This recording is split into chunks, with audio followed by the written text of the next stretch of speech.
I'm Ben Province, and welcome to Show Me the Music. On today's show, we'll take you behind the scenes at LouFest as we recap this year's festival. LouFest's diverse lineup of 30 artists featured alternative rock bands like Weezer and Cage the Elephant, 80s pop favorite Huey Lewis and the News, and rappers like Lecrae and No Name. And every year the festival selects local acts to play LouFest. One of the artists proud to represent his city was the country singer-songwriter Jack Grelle, who I caught up with at the festival. How much fun was it to play LouFest earlier today? It was great. Yeah, I mean, we had an awesome crowd, and people were energetic and attentive and appreciative, and yeah, we had a ton of fun. It was great. And the new record is Got Dressed Up to Be Let Down, which to me is the most perfect country title I think I've ever heard. How'd you come up with that? A friend of mine came up with that phrase, actually, and she kind of helped me co-write the song, giving kind of thumbs up, thumbs down of kind of where I went with it. And yeah, as soon as I heard it, it was sometimes with songs you hear just some type of like phrase and you're like, oh, I could make a story out of that. So yeah. No, absolutely. And you got to work with the Pokey Lafarge backing band, the South City 3. What was that like?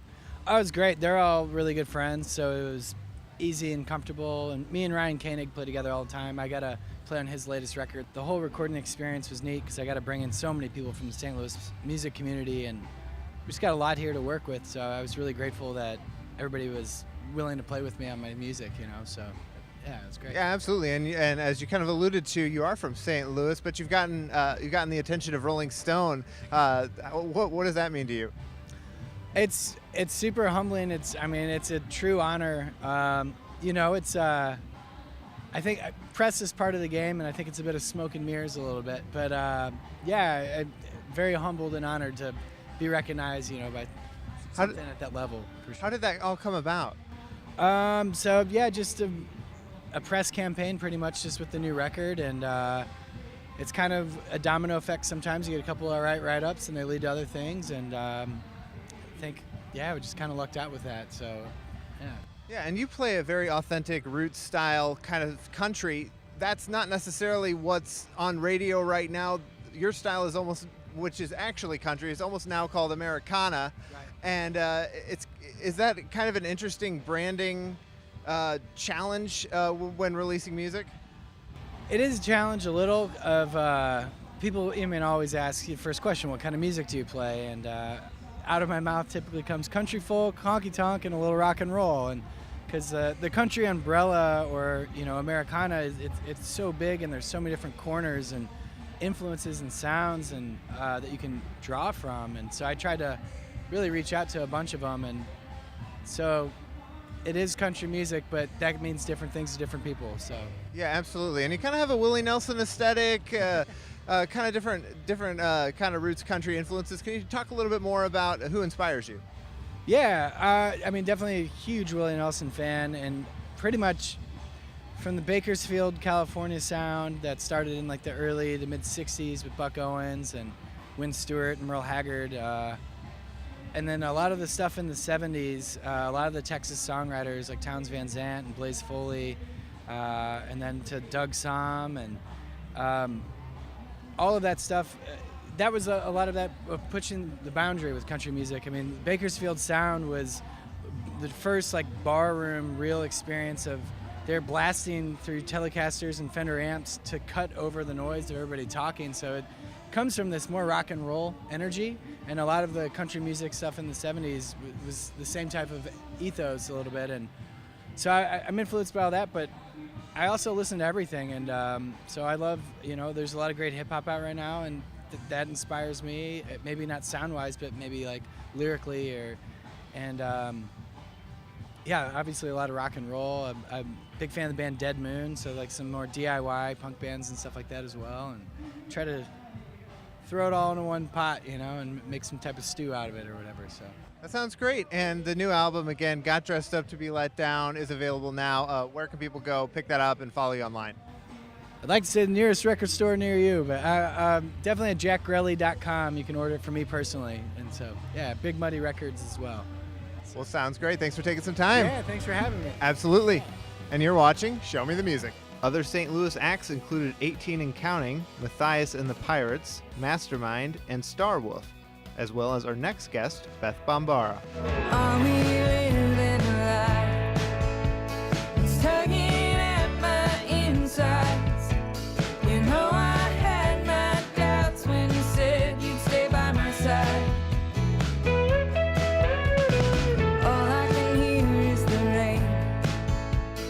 joined now by Beth Bombara. Beth, thanks for taking some time out. How's LouFest been for you so far? Of course, it's been really incredible. The people have been so amazing, and our set was really fun. Yeah, it was good. Great, and what does it mean to you to get that kind of reception from your hometown fans? It's a really great validating thing to be, especially to be included in something like LouFest. And what do you think LouFest means to, I guess, you and the city itself? I think it's a really important thing that's come along to help kind of build that perception of, there are really great things going on in St. Louis. There's a lot of great art, there's great culture, and people should be paying attention to that. I feel like a lot of times St. Louis kind of like flies under the radar. There's a lot of cool stuff going on here, and I moved to St. Louis about 10 years ago, and I thought I was going to be here for like a year, and the city's just really grown on me, and I'm still here, and this is my touring base, and yeah, it's a great thing. Well, we're happy to have you here. The new album is called Map It No Direction. I loved the first song on the record I tried. I listened to it over and over. Reminds me a lot of, I told you this off camera, Joni Mitchell singing Running on Empty by Jackson Browne with George Harrison playing lead guitar. I hear a lot of My Sweet Lord guitar tone from George Harrison in there. Can you tell me a little bit of background behind that song? Sure. Actually, first of all, that's a huge compliment, so thank you. That song was one of the first songs that I started writing for the album, and so my bandmate who plays bass with me, also my partner Kit, we've kind of collaborated on writing a lot of the songs on Map in No Direction, and so this was like the first one on the album that we really collaborated on. I think it was the second song that we wrote for the album, and I had kind of come up with a basic kind of idea for the song and played it for him, and I was like, yeah, what are your thoughts on this? And then we started collaborating on it to finish it.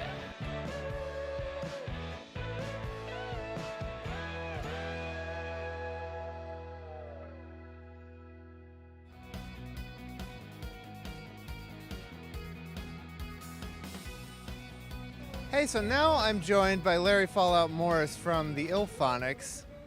And Larry, you're not playing this year? No, I'm helping out in the media area. Once you become LouFest alumni, it's like you're with it for the rest of your life, right? And you played last year. What was that like? Man, the experience at LouFest was amazing. Like, in the world of music in St. Louis, once you play LouFest, it's like you've reached the top of the pile, you know what I mean? This is a really great event, and they recognize really hard-working local talent and whatnot. So to be able to come out and rock with so many people that have supported us over the last 11 years, it was an amazing experience. And you just put out a new album fairly recently, Yes. Purple Piano Society. Yes, the guys, typically we release albums every 2 years. We kind of give ourselves some time, but we got experimental. Decided we were going to go in and we're going to do something, different, and we gave ourselves a strict time limit, and we released the Purple Piano Society. We just came off of the East Coast tour promoting it and whatnot, and you can find it on Spotify, Google Play, Amazon Music, you name it, we're there and whatnot.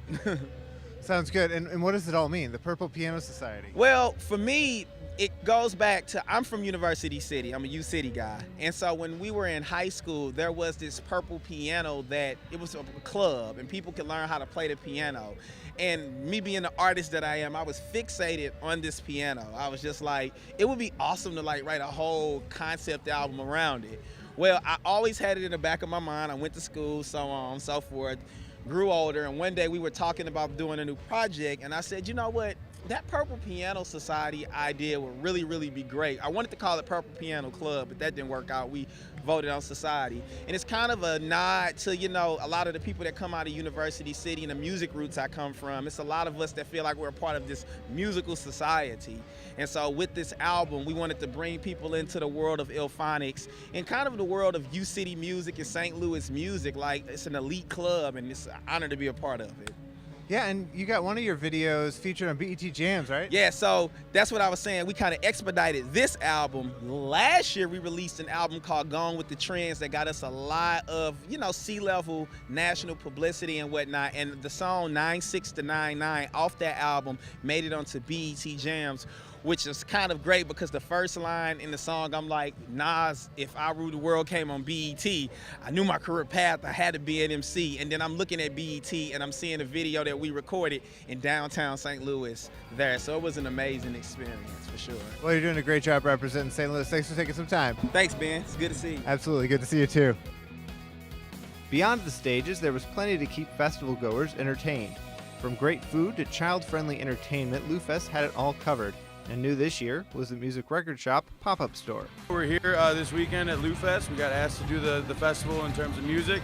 We got LPs, CDs, merch. We also have band signings today. There's the things like this that happen in St. Louis that, you know, it kind of brings everybody together. They come out to enjoy the music, to enjoy the day, to enjoy Forest Park. Like, we have this big park, and to host a festival in it is just amazing, and we're so happy to be a part of it.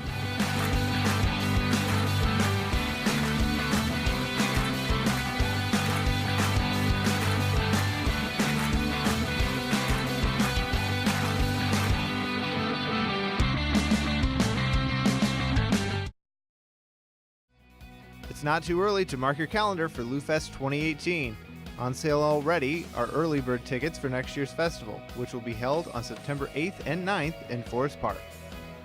Well, that'll do it for today's show. I want to give a big thank you to my guests, Jack Grelle and Beth Bombara. And we hope you enjoyed catching up with Larry Fallout Morris and Music Record Shop's Julian Williams. Well, on behalf of the entire crew, my name is Ben Province, and I'm asking you to show me the music.